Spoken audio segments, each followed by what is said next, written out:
2025.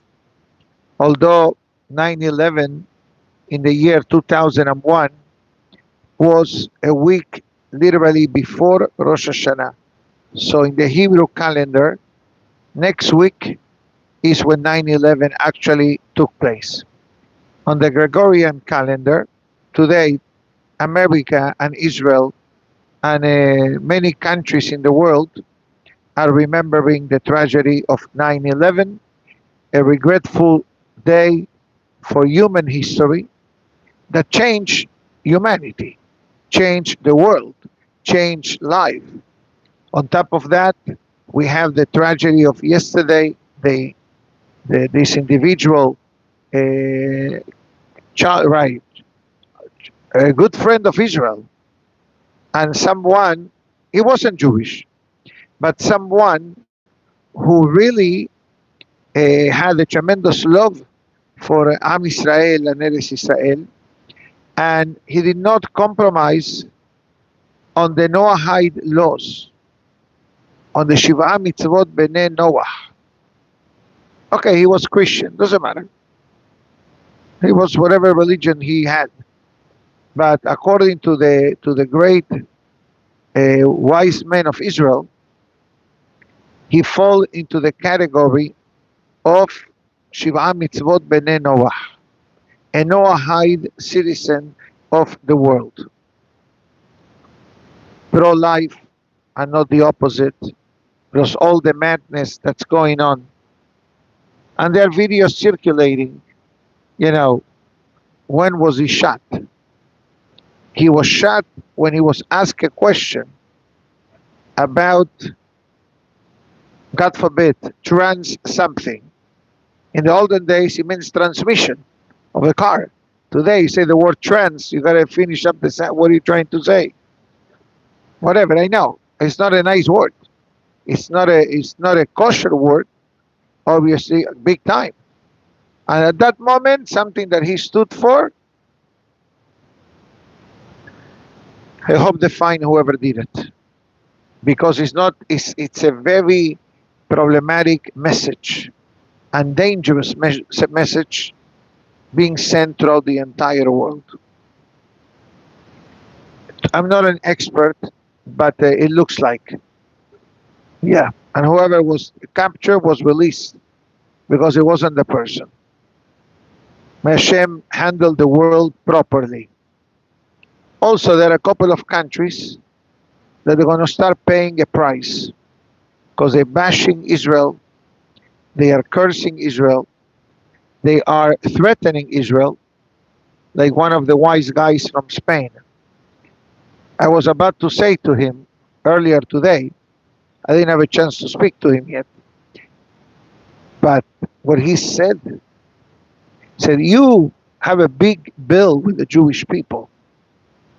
You still didn't pay the Inquisition crimes, what you did for Am Israel.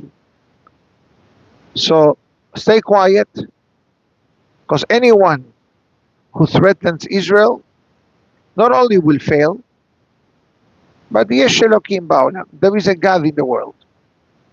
And we have proven chapters of history, I don't want to go through that at this moment, how even the fellow from Venezuela, not the current one, right?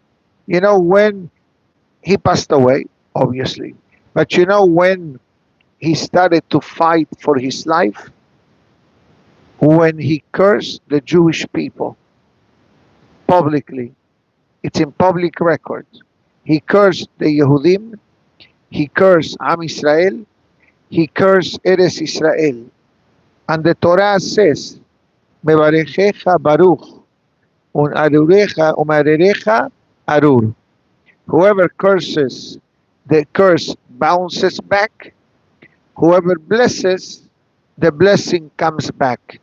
And I usually don't start the class with discussing all these type of topics, but we need to understand one thing. To me as a person, as a Yehudi, God is talking very loud.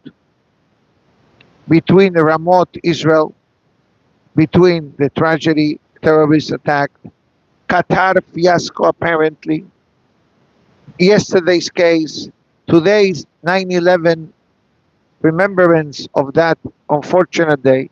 So there is a lot of things happening one after the other. That's the only answer. When Rabbi Maimon, which I invited him with your permission, to come tomorrow, I asked Rabbi, we loved when you come, when you speak. The great Rabbi finished the class on Tuesday, I believe, with a very famous Mishnah in Masechet Sotah. The Mishnah in Masechet Sotah discusses a chain of events that will happen when Mashiach is about to knock on the doors. Is a pasuk in the book of Shir HaShirim. הנה זה עומד אחר כותלנו, משגיח מן החלונות, מסיס מן החרקים. He says Mashiach is waiting behind the door. משגיח מן החלונות is watching through the window. מסיס מן החרקים, he's looking through the holes on the wall. So we are experiencing, without a doubt, חבלי Mashiach. חבלי לידה, birth pains, is a common word concerning ladies. When they give birth, in Hebrew it's called חבלי לידה. Mashiach survival, it's called חבלי Mashiach. Obviously, we have a lot of questions.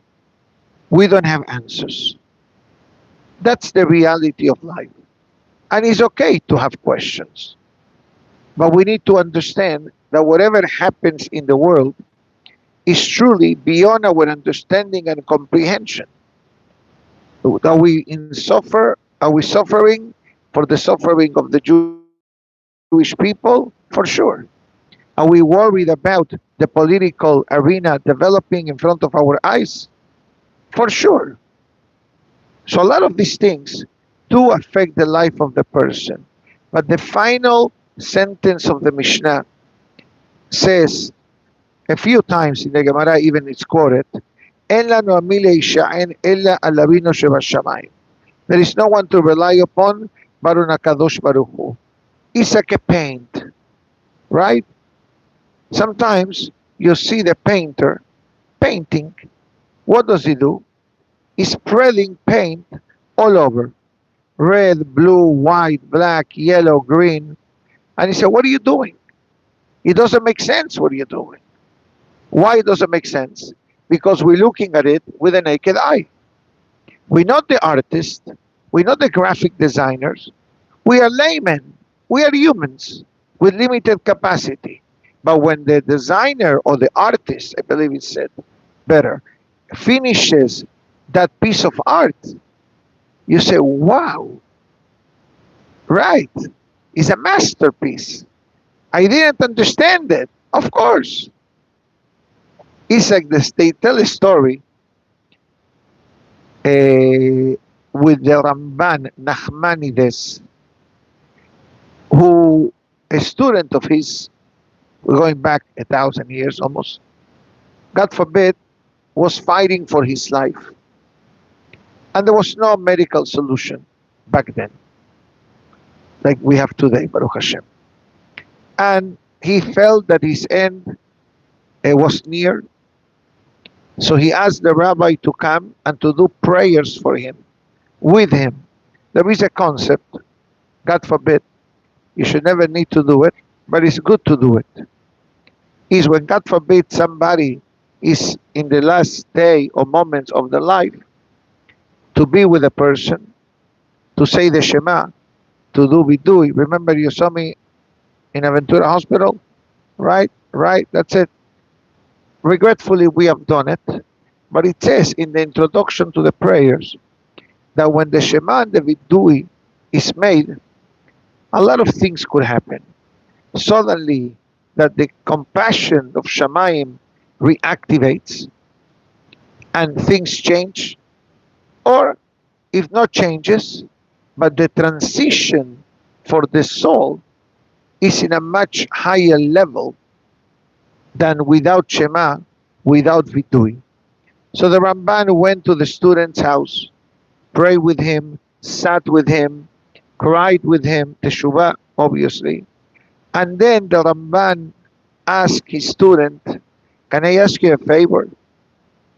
The student says, yeah, but what can I do? I'm in my bed. He says, no, I don't need you to do nothing here, but I need you to do me a favor when you come to Shamayim. Say, what do you want, Hacham? He's on Amazon delivery. So it says, I have a few questions. We need to remember one detail that is imperative to know. The Ramban lived around the time of the Crusades, going back almost 900 to 1,000 years ago. And the Crusades, together with Christianity or the church, they used to have these debates. They will summon the head priest, they will summon a rabbi or a hacham or somebody from the community, and they will have a debate. And there are booklets on this topic, and one of them is, the debate of Barcelona, in which the Ramban Nachmanides needed to answer to the Pope or somebody of high caliber in the church. And Baruch Hashem, the happy ending was that the Ramban was able to refute the claims of the church and to show the proof from the Torah, which is a known fact. It's like sometimes you hear these debates between Jewish and Palestinians, and you ask them, how many times is Palestine mentioned in the Torah? None. How many times is the Quran mentioned in Jerusalem is mentioned in the Quran? Thousands, they say. I don't know, never counted, never saw it, but that's what the expert says. So Bekitsur, the Ramban won the debate. But he tells the student, I have a few questions and I need answers. So how are we going to do? How do I talk to you? Says the student about to transition to Shamayim.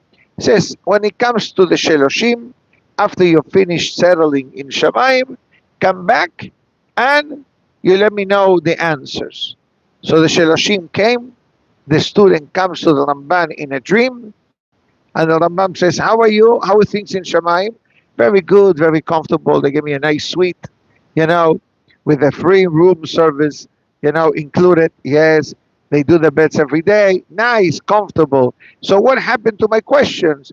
He says, once you are in Shamayim, there are no questions. It's no questions because the answer is in front of you. Imagine yourself, you ask me what time is Minha, and you look at the sign that says Minha, 6 o'clock. That's the answer. Look at this slideshow. Wait 15, 20 seconds max. You'll see Makam, the Parashah of the week, prayers, etc. So you don't have to ask. Obviously you can ask. So the Ramban understood. And with that being said, definitely this is when our emunah bitachon in HaKadosh Baruch Hu needs to become activated. I'd like to take a few minutes to discuss 3 separate topics, which are not topics really, it's more general statements, and then we'll dwell in one mandatory topic to read together, to learn together, and to try to activate it in our life, because it's going to become the source of all blessings. Stay tuned. Don't go anywhere. How is the breakfast? Nice? Hazako Baruch. Thank you so much. Please write a good review in Yelp, okay? Thank you. Baruch, Ata Adonai Elohenu, Melech HaOlam, She'akol Niyeh V'Tbarach. Stay tuned, Rohi. It's like you're watching a movie, and they tell you to be continued. You kill the shiur. Shabbat is important, but the topic of today is not Shabbat. Shabbat is definitely a mandatory component in Jewish life, but stay tuned. I'd like to speak about 3 Tsadikim of today, which obviously we dedicate the shiur in the memory of the Tsadikim, in honor of the Tsadikim. I should have said this in the beginning of the class, but it's fine. It's never too late, like the Shuvah. It's never too late. You agree? Thank you. But this is Tsadikim. And my dear aunt, alayha shalom, Mazal Bat Bahie, that today is also her yortzeit, and also dedicated to all the victims of 9/11, all the victims of Ramot, because at the end of the day, everybody pay the price. It's affecting only the Mexican waiter or the Jewish stockbroker or the Jewish banker. There were many stories of heroic moments during 9/11. Very nether next week on the Hebrew date, very nether I'll try to share a couple of them. Now let's go to the Tzadikim of today. On top of the list, because chronologically that's what happened, was the famous Maharal of Prague. The famous Maharal of Prague, connected to the story of the Golem. Remember back then in Prague, today you can go to Prague. There is a kosher hotel, by the way, I think with mikveh, restaurants, minyanim, and you can also go to the Alten Shul, the Synagogue of the Maharal of Prague. They don't let you go up to the attic. They lock it down, because according to history, there are a lot of proofs about the Golem of Prague. The Golem of Prague was a Kabbalistic creation created by the Maharal of Prague, which, yes, he was a mega Talmid Hacham from the Ashkenazic tradition, but in the Ashkenazic world, although Kabbalah may have not been that highlighted like in the Sephardic world, but there were many Tzadikim from Ashkenazic background who gravitated towards the Kabbalah. There were a handful. In the Sephardic world, there were more, but in the Ashkenazic world, there were a lot as well, but perhaps less. So he was from Ashkenazic background. He comes from a great lineage of Tzadikim. His father was a great Talmid Hacham. He was born in the year 1513 and passed away on the year 1609.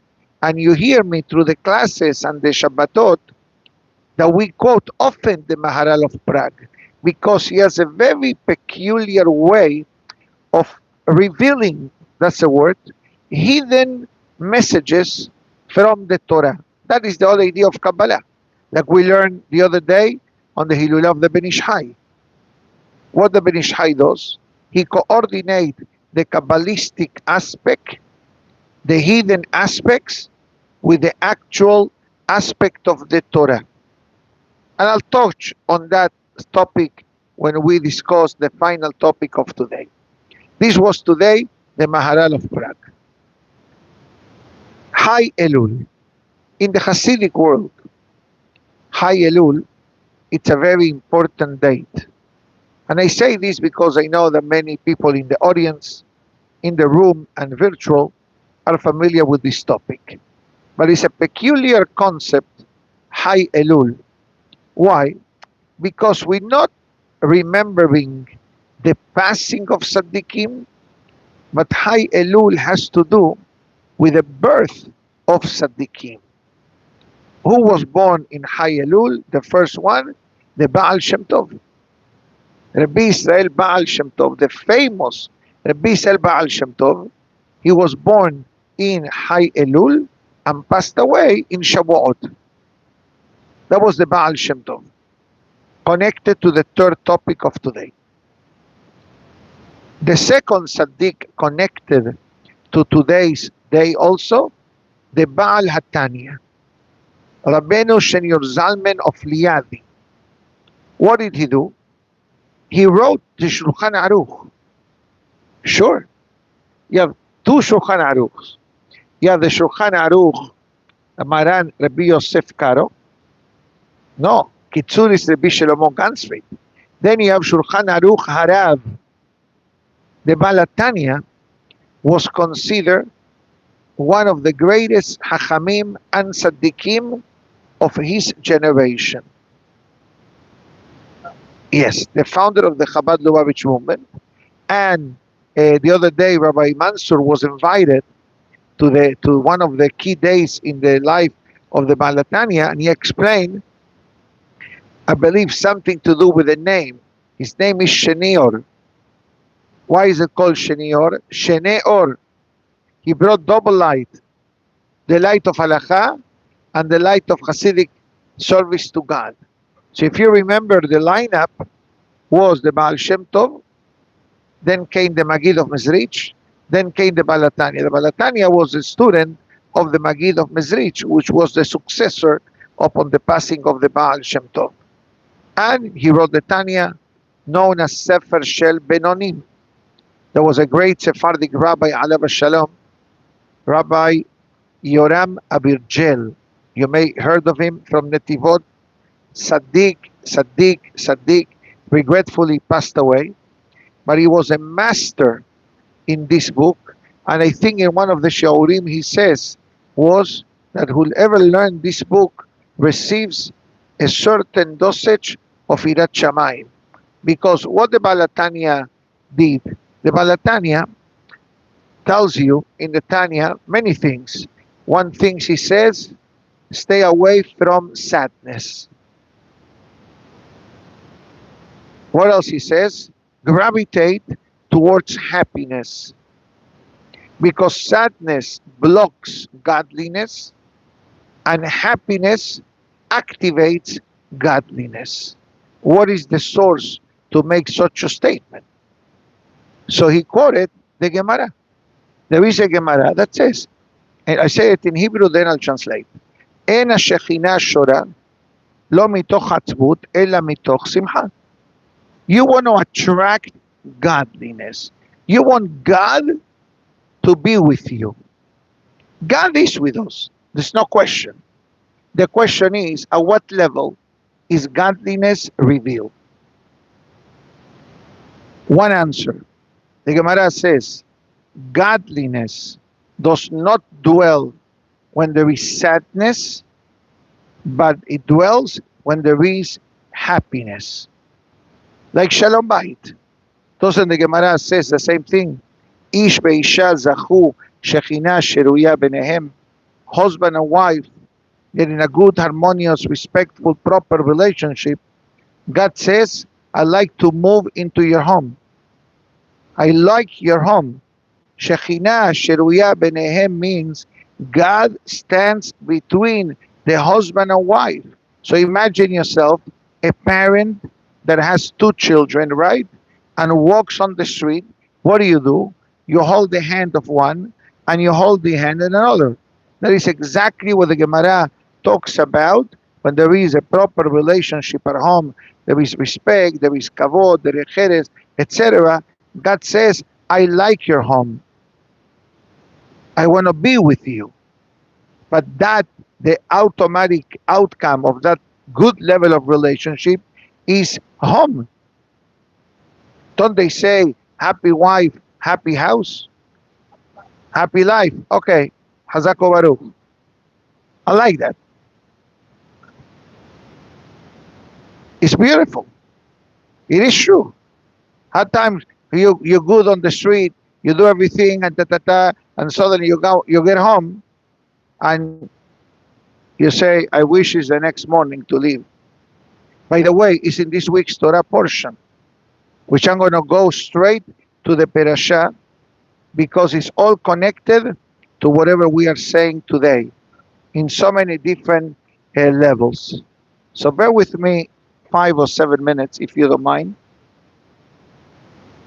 And I'm not going to go too deep. We leave the depth for tomorrow, perhaps. But I'm going to just tell you some basic highlights of this week's Perashah. The Perashah has an exorbitant amount of blessings. Kitavo. It has actually, always read before Rosh Hashanah, begins with all kinds of magnificent messages, and then comes with several warnings, Don't do this, be careful with this. And interesting enough, it has to do with morality and human behavior, interpersonal behavior. There is nothing difficult in these 11 times that the parasha says Arur. But then the parasha changes the music, switches the tone, then starts with a lot of blessings. All these berachot will come and will chase you. Blessing in the city, in the field, in your family, in your land, in your flock, in your sheep, in your cattle. Peace, harmony. Your enemies will be afraid of us, and a lot of blessings will follow us. Beautiful, beautiful, beautiful. Then, Shabbat morning, when you come to the synagogue, pay attention to the Baal Koreh. How suddenly, in the middle of the reading, he's going to change the tone. He's going to, let's say, I'm reading the parasha, בלוטסור, מכל הדברים אשר אנוכי מזמנכם ימזון, ללכת אחרי אחרים לעובדם, והיה אם לא תשמע בכל השם אלוקיך, ישמור לעשות. You see how it changed? Why they change? Because now we're going to start reviewing all together 98 warnings. I hope and pray that every one of them already happened. And now we only have good. So a lot of the things that is the Pasuk talking about, it says all kinds of plagues, inflation, kidnapping.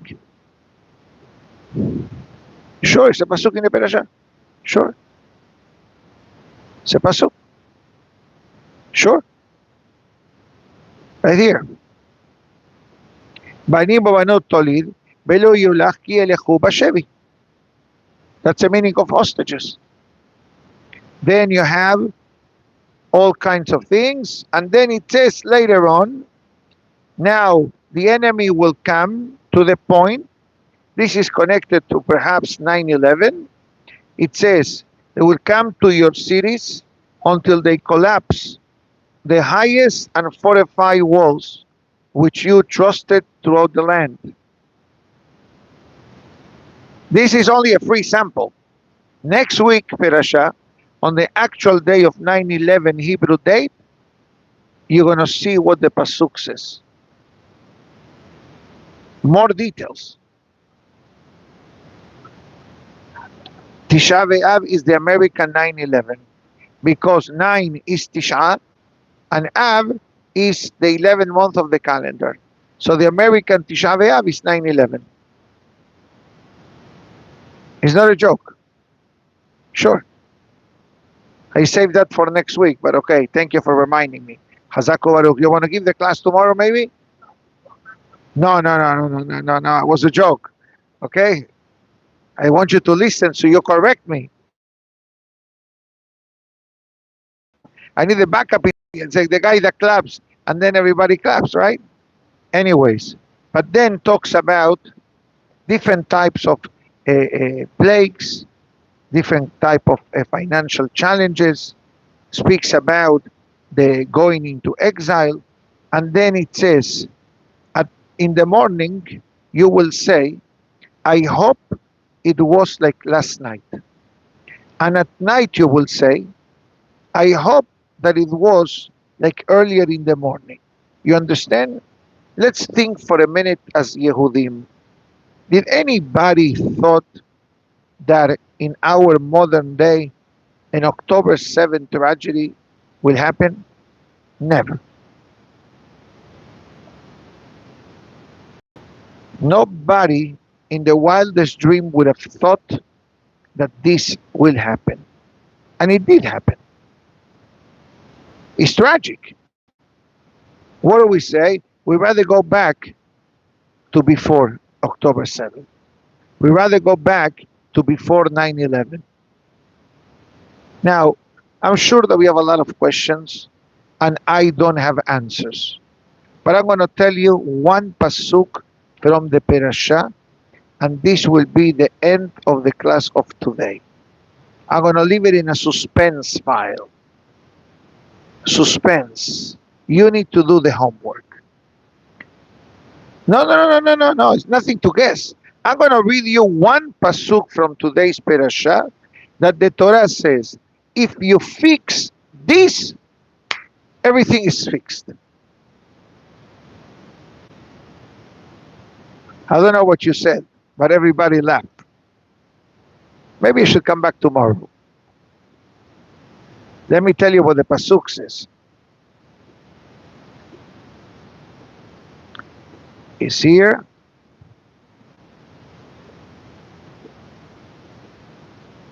Pasuk 47.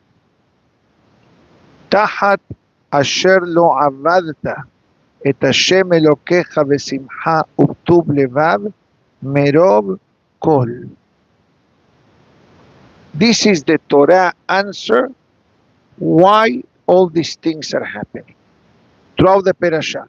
I'm going to read you the English translation without adding my seasoning, because sometimes I like to add my own condiment, chimichurri and za'atar and baharat. But today, no, don't talk about food. It means I need to have breakfast soon. So let me read you quickly the pasuk. Pasuk 47, because you did not serve Hashem your God amid gladness and goodness of heart when everything was abundant. Now, it says there are two pirushim. I mean, there are 200 pirushim, but two pirushim says that when the Jewish people had blessings and prosperity and all good things and even domain of the land of Israel, instead of concentrating in serving Hashem properly and taking advantage of the blessing like we have, like they had back then, what did we do? We gravitated towards the outside world. So what happens when a person gravitates to the outside world? By default, we disconnect from Hashem. If we disconnect from Hashem, it's like you want to file a claim with the insurance policy, but you have no coverage. I had insurance a year ago. Yeah, but it expired. Hamavdil. The Hatam Sofer says, one area, he says, we did not pray with happiness. We did not do mitzvot with happiness. We did the mitzvot as a robotic fashion. We did the mitzvot because just to go with the flow, but there were feelings, there was emotions in the mitzvot, which this brings me now to what the Baal Shem Tov said, Balatanya says, the Ben Ish Hai, Haim Tovim, you know how many times the Ben Ish Hai quotes the Balatanya? Very often. He brings many Kabbalistic sources and traditions, כמו שכתוב בשולחן ערוך הרב שניאור. That's the language of the Ben Ish Hai. They live maybe 2-3 generations apart. But what the Balatanya did, it brought an additional holiness to the world. Okay? So the Baal Shem Tov established something that for many generations, people believe that serving God means separate yourself from the physical world. That was an assumption that existed back then.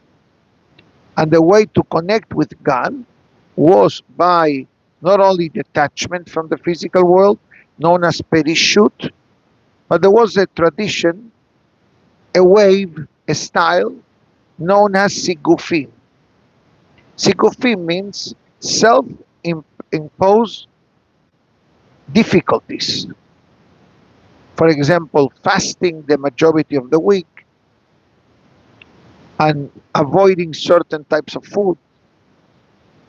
There were back then people who only ate meat once a week on Shabbat, not every day. There were many that fasted every Monday and Thursday.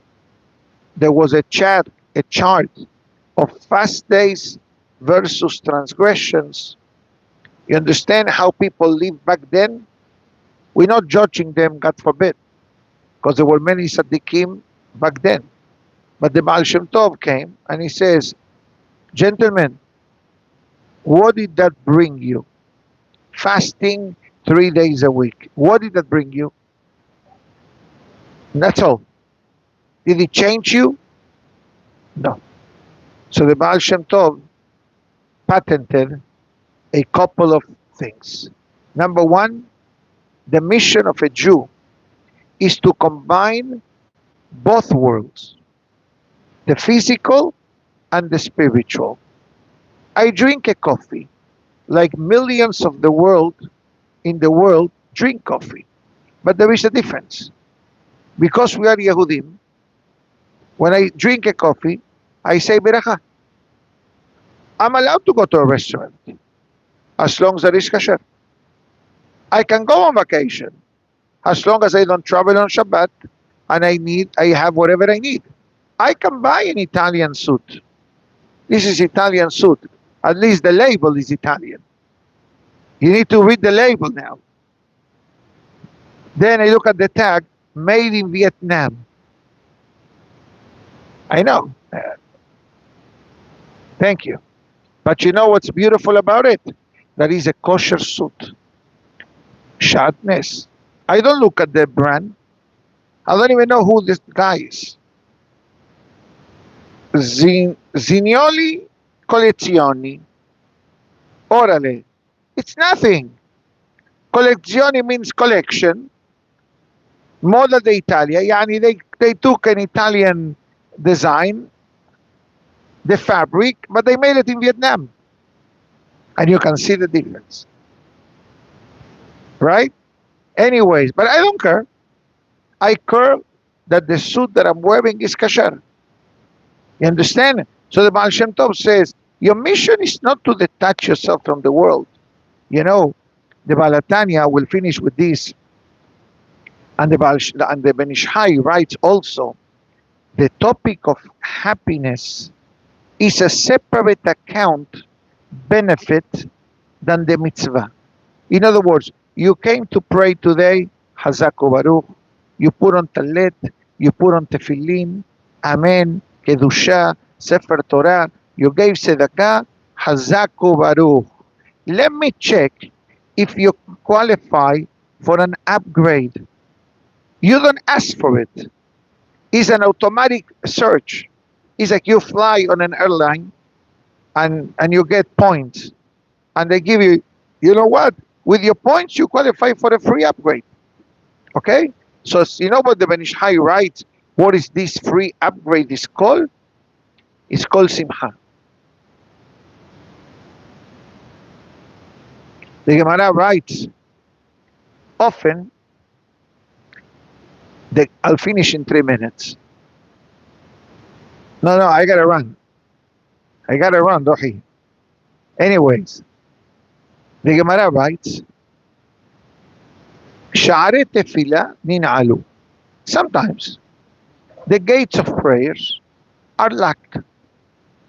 I want to open the gates of prayer. How do I do that? So the Gemara says, Sha'are lima lo nin'alu. If you add WD-40 to the door, tears, feelings, emotions, you may open the door. Comes the Baal Shem Tov, and it says, that's not good enough. I'm going to give you a formula to remove the doors. You like it? He says the 3 magic words. Simcha, Puede, gather. Happiness breaks down the barriers. That's the parasha of today. And that's why the Ben Ish Chai says, when a mitzvah is done with happiness, you get a bonus round. The Sefer Haredim writes that a mitzvah to be considered well done, it needs to meet 17 check marks. Kavanah is one of the 17. If you want to look at the list, it's very easy. Half of them are very easy to do if you just put the mind to it. I have a printout under the digital screen in the lobby. Is there in Spanish and English. Get a piece of paper. It's the 17 requirements of the mitzvah. It's also in Hebrew, in the middle. You know what is on top of the list? Simcha. Because when I do something with happiness, nobody stops me. And you do it good. How many times we procrastinate to do things? Why do we procrastinate? It's like you want to wake up your son to go to school and it's a war every day. You're telling him tomorrow we're leaving at 4 o'clock to go to Orlando. He's going to be up by 3:30, knocking on the door, waking you up. Dad, it's late. It's late. It's 4 o'clock. The park opens at 9. 3.5 hours drive. You drive there. You pray there. There is minyanim today in Orlando. You have minyanim. You have a school. You have a kollel. You have kosher restaurants. Thank God, it's developing. They're building a magnificent mikveh now to accommodate a growing community. Big time, especially from New York. They're taking over Orlando. They tried taking over Miami, didn't work because we are here, right? But okay. Anyways, but you know what the Baal Shem Tov, no, the Baal HaTanya finishes? He says, I'm going to say something that it's okay not to understand because the language is very peculiar. I'm going to say it. I personally am very comfortable with the statement. I have no questions on the statement. But you know what the Baal HaTanya says? This is the language. And there are reasons why I'm speaking about all these Tsadikim today. Because when we speak about Tsadikim, we discussed this in the past. We connect with them. They suddenly now, I have new friends in Shamayim. You have them. We all have them. Who is a new friend? Oh, my new friend is the Baal HaTanya, the Baal Shem Tov, Maharal of Prague, the Ben Ish Hai, the Hatam Sofer. Believe me, to be in their companion, it only brings you blessing and protection. You have extra insurance. Like Avraham Avinu. What Avraham Avinu says, whoever did the Berit Milah in their lifetime and was careful with it, I have coverage for them after 120. It's not automatic. But you have an extra umbrella policy. Let me finish with the Baal HaTanya. The Baal HaTanya says, he says a lot of things. But it says one sentence. Nit'ava liot lo dirato itbarach batachtonim. Translation means as follows. Hashem has a desire to dwell among us. Tahtonim means in the lower world. Now, let me ask you a question to help you understand. What does that even mean? God has a desire to dwell among people? I think the answer is very simple. In Shamayim, there is not much action. In this world is where the action is. Let me ask you, we have the Torah. We have our Torah. You know what the Pasuk says about the Torah? Chazak ubaruch. Lo b'shamayim hi. The Torah wasn't prepared and written to stay in the museum called Shamayim. If I want to activate the Torah, you need to do it only in the physical world. You think that in Shamayim they wear Italian suits? In Shamayim they drink piña colada? I like that, by the way. Or Cuban coffee. Actually, this is plain water. In Shamayim, there is no physical action to activate. That's what happened. I'm sorry. That's the problem that I have. And I apologize in advance. Sometimes I don't know when to stop. Because it's so good, our Torah, that I feel uncomfortable just saying Rabbi Hananiah and I'll see you tomorrow. But I need to say the following, and belly nether, it will be my last statement. Otherwise, next Mosai Shabbat, I'll do a Tarat Nedarim. Okay? You know, remember when Moshe Rabbeinu was about to receive the Torah, Moshe Rabbeinu came up to Shamayim, and the Malachim, they ganged up against Moshe Rabbeinu. What God says to Moshe, Moshe, relax. First of all, take a deep breath. Hold on to my throne and talk to them. So Moshe Rabbeinu begins a debate with the Malachim. And he says to the Malachim, why you object for me to keep the Torah, to bring the Torah to the world? Moshe Rabbeinu says, let's go easy. Let's start easy. What says in the 10 Commandments? I'm your God who took care of Egypt. So Moshe tells the Malachim, did you ever went down to Egypt as a slave? That God must tell you, remember me? Don't have any other gods in front of you. What, there is competition in Shamayim? Third one, for Shabbat, observe the Shabbat. Why, you guys are so busy during the week that God needs to tell you, rest on Shabbat. Honor your parents. Were you conceived by human beings? You're a spiritual creature. Don't steal, don't kill, don't kidnap. What, do you have any of the above? And finally, they all agree that Moshe Rabbeinu has the power to take the Torah with them to the planet Earth, to us. And every Malach gave a gift to Moshe Rabbeinu. Alita lamarom, Shavita Shevi, Lakachta Matanot La'adam. You redeemed the hostage. The Torah was a hostage in Shamayim for almost 5,000 years. The Torah existed before the creation of the world. The Zohar Kadosh writes that Ka'ad Dorot, 974 generations prior to the creation of the world, the Torah existed. The Zohar says, Istakel ve'oraita ubara yat alma. The Torah is called the blueprint of creation. So the Pasuk says, you went up to Marom, the high level in Shamayim, you redeemed the hostage. Who is this hostage? The Torah. Why is the Torah called a hostage? Short answer, because the Torah without the physical world has no purpose. And the physical world without the Torah and without Am Israel has no existence. You learn the Torah in a different level.